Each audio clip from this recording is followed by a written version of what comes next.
बात देश के अलग अलग इलाकों में चल रहे अवैध खनन के खेल की। हरियाणा की नूंह में डीएसपी सुरेंद्र सिंह की हत्या ने यह सवाल खड़ा कर दिया कि खनन के असली खलनायक कौन है। क्या इसके लिए सिर्फ माफिया ही जिम्मेदार है या फिर उस माफिया को संरक्षण देने वाला सिस्टम भी। पिछले 48 घंटे में हुई इन दो दर्दनाक घटनाओं ने एक बार फिर उस सच को सामने लाकर रख दिया जिसकी खबर सरकार को भी है, प्रशासन को भी, लेकिन हर कोई आंखें मूंदे बैठा रहता है। यही वजह है कि देश के हर हिस्से में खनन माफिया के हौसले बुलंद होते जा रहे हैं। हरियाणा के नूंह में उसी खनन माफिया ने एक डीएसपी को डंपर के नीचे कुचल दिया, तो राजस्थान के भरतपुर में खनन रोकने की मांग कर रहे एक संत ने आखिरकार आत्मदाह की कोशिश की।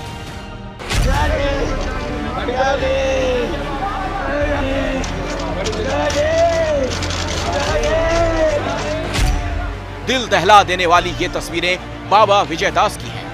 65 साल के विजयदास लंबे समय तक भरतपुर के पसोपा गांव में मंदिर के महंत रहे। इसी दौरान उन्होंने यहां हो रहे अवैध खनन के कारण लोगों की मुश्किलों को सुना और फिर वो खुद खनन रोकने के लिए आंदोलन में जुड़ गए। बाबा विजयदास इस इलाके में खनन रोकने के लिए पिछले 550 दिनों से धरना दे रहे थे।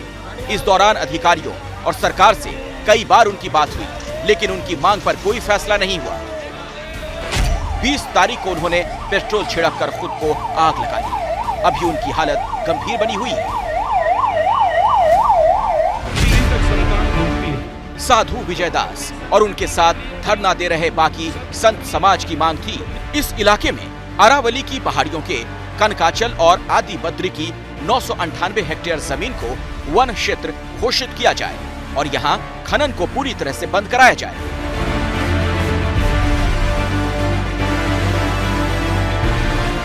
खनन की गति 4 गुना बढ़ गई। जहाँ 2 क्रशर थे वहाँ 16 क्रशर लग गए। ओवरलोडिंग की समस्या हो गई। आंखों के सामने जिस जगह को हम बचाने की कोशिश कर रहे हैं, जिसके लिए निर्णय हो चुका है कि ये खनन बंद होना है, वहाँ उसको इतना बुरी तरीके से समाप्त किया जा रहा है। तो हमें लगता है कहीं ना कहीं ये कारण रहा है इन साधुओं की पीड़ा का। अब सरकार इनकी मांगे मानने के लिए तैयार हो गई है, पर सवाल है इतने समय तक क्यों नहीं सुना। और ये कहानी किसी एक राज्य की है नहीं।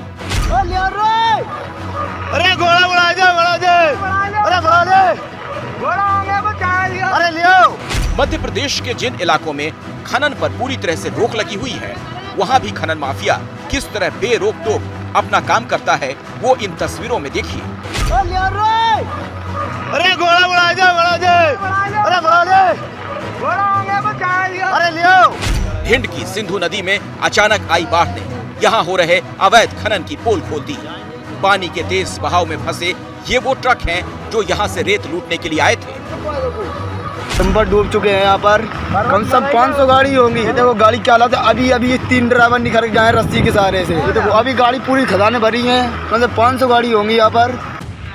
बाढ़ की एक बड़ी वजह नदियों से होने वाले अवैध खनन को माना जाता है। संयोग देखिए, खनन करने वाले खुद ही उस बाढ़ में फंस गए। सोशल मीडिया पर यह वीडियो वायरल हुआ तो ये सवाल उठने लगा कि जब एनजीटी ने इस पूरे इलाके में खनन पर रोक लगा रखी है, तो फिर कैसे इतनी गाड़ियां नदी से रेत निकालने पहुंच गईं? क्या यहाँ के प्रशासन को इतनी बड़ी मात्रा में हो रहे खनन की कोई खबर नहीं थी, या फिर भ्रष्ट अफसरों और नेताओं की मिलीभगत से ही यहाँ रेत चोरी का खेल चल रहा था? क्योंकि अगर सरकार और प्रशासन चाह ले तो खनन माफिया को रोकना मुश्किल नहीं। बिहार के आरा की ये तस्वीरें देखिए। यहाँ की सोन नदी पर बरसों से बालू माफिया का राज है। अंधेरा होते ही हजारों की संख्या में नाव सोन नदी का सीना चीरते हुए रेत लूटने निकल पड़ती हैं। इसी को रोकने के लिए यहाँ प्रशासन ने इस बार एक नया रास्ता ढूंढा है। अब नदी की धार में बैरिकेडिंग की जा रही है, जिससे बालू माफियाओं की नावों की आवाजाही को रोका जा सके। साफ है, अगर पूरा सिस्टम एक साथ मिलकर खनन माफिया पर लगाम लगाने में लग जाए तो अवैध खनन को रोका जा सकता है। लेकिन होता यह है, इसी सिस्टम के कुछ लोग माफिया को शह देते हैं और इसी की सजा मिलती है उन ईमानदार अधिकारियों को जो खनन माफिया के खिलाफ खड़े होते हैं। जैसा डीएसपी सुरेंद्र सिंह के साथ हुआ। जैसे ही घड़ी का काटा दोपहर 2:30 पे आए, बबीता जी का दिल सास बहू साजिश के लिए मचल जाए। और ये है इनकी बहू, पूरे दिन ऑफिस की टेंशन हो जाए गॉन जब ये करें अपना फेवरेट शो फ्री टाइम पे ऑन।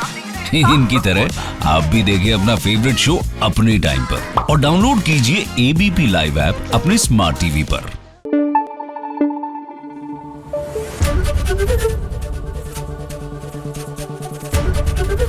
एबीपी न्यूज आपको रखे आगे।